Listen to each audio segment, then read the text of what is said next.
शिव पुराण की कथा आप सबके समक्ष लाए हैं और कथा है शिव पुराण का परिचय। जी हाँ, अगर आप सब भूल से भी शिव पुराण कथा 10 मिनट सुन लिए तो शिव पुराण कथा शिव का किया हुआ पुण्य कभी भी नहीं जाता, सदा अमर हो जाता है। तो शिव पुराण कथा श्रावण का महीना है और शिव पुराण कथा अवश्य सुने आप सब। अगर भोले भंडारी के भक्त हैं तो शिव पुराण की कथा सुने और शिव पुराण का परिचय ध्यान से सुनिएगा, प्रेम से सुनिएगा। अधूरी कथा छोड़कर ना जाएं, अधूरी पूजा छोड़कर ना उठें। कमेंट में हर हर महादेव और लाइक करना ना भूलें। सूत जी कहते हैं, साधु महात्माओं, आपने बहुत अच्छी बात पूछी है। आपका यह प्रश्न तीनों लोगों का हित करने वाला है। मैं गुरुदेव व्यास का स्मरण करके आप लोगों के स्नेहवश इस विषय का वर्णन करूंगा। आप आदर पूर्वक सुने। सबसे उत्तम जो शिव पुराण है वह वेदांत का सार सर्वस्व है तथा वक्ता और श्रोता का समस्त पाप राशियों से उद्धार करने वाला है। इतना ही नहीं, वह परलोक में परमार्थ वस्तु को देने वाला है। कली की कल्मष राशि का विनाश करने वाला है। उसमें भगवान शिव के उत्तम यश का वर्णन है। ब्राह्मणों, धर्म, अर्थ, काम और मोक्ष। धर्म, अर्थ, काम, मोक्ष, इन चारों पुरुषार्थों को देने वाला वह पुराण सदा ही अपने प्रभाव की दृष्टि से वृद्धि या विस्तार को प्राप्त हो रहा है।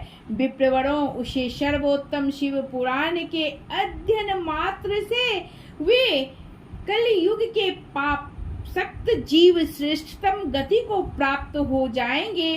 कलयुग के महान उत्पात तभी तक जगत में निर्भय होकर विचरेंगे जब तक यहाँ शिव पुराण का उदय नहीं होगा। इसे वेद के तुल्य माना गया है। इस वेद कल्प पुराण का सबसे पहले भगवान शिव ने ही प्रणयन किया था।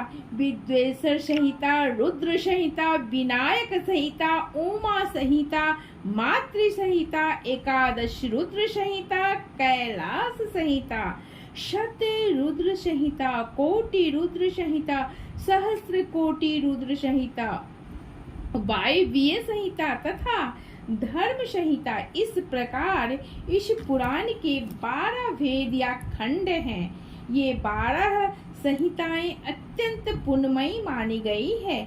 ब्राह्मणों, अब मैं उनके श्लोकों की संख्या बता रहा हूँ, आप लोग वह सब आदर पूर्वक सुने।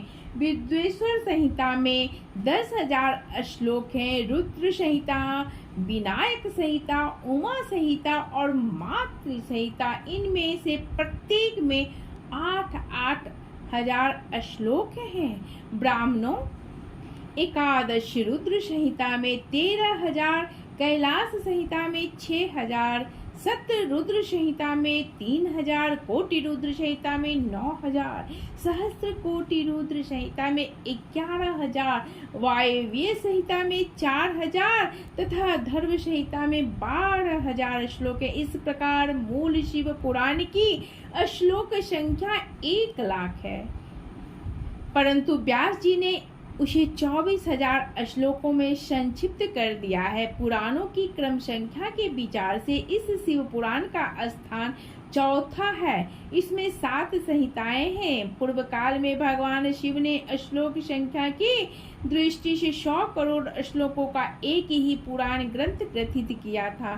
सृष्टि के आदि में निर्मित हुआ वह पुराण साहित्य अत्यंत विस्तृत था। फिर द्वापर आदि युग में वैशंपायन, व्यास आदि महर्षियों ने जब पुराण का 18 भागों में विभाजन कर दिया, उस समय संपूर्ण पुराणों का संक्षिप्त स्वरूप केवल 4 लाख श्लोकों का रह गया। उस समय उन्होंने शिव पुराण का 24,000 श्लोकों में प्रतिपादन किया। यही इसके श्लोकों की संख्या है।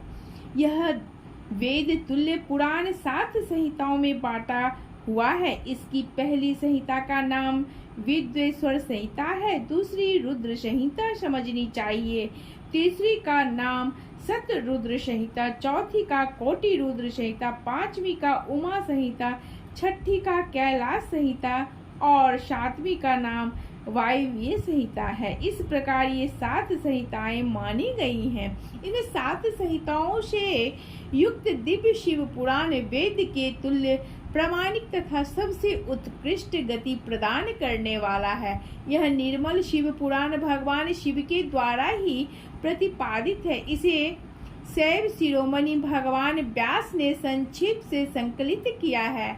यह समस्त जीव समुदाय के लिए उपकारक, त्रिविध तापों का नाश करने वाला, तुलना रहित एवं सत्पुरुषों को कल्याण प्रदान करने वाला है। इसमें वेदांत विज्ञान में प्रधान तथा निष्कपट निष्काम धर्म का प्रतिपादन किया गया है। यह पुराण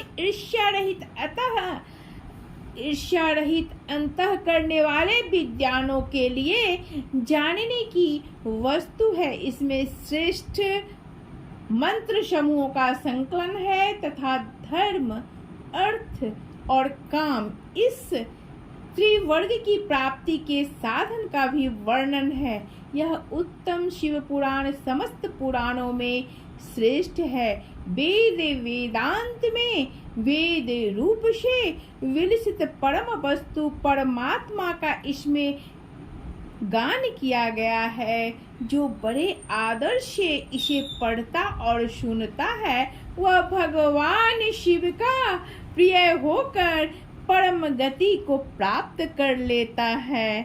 प्रेम से बोलिए हर हर महादेव।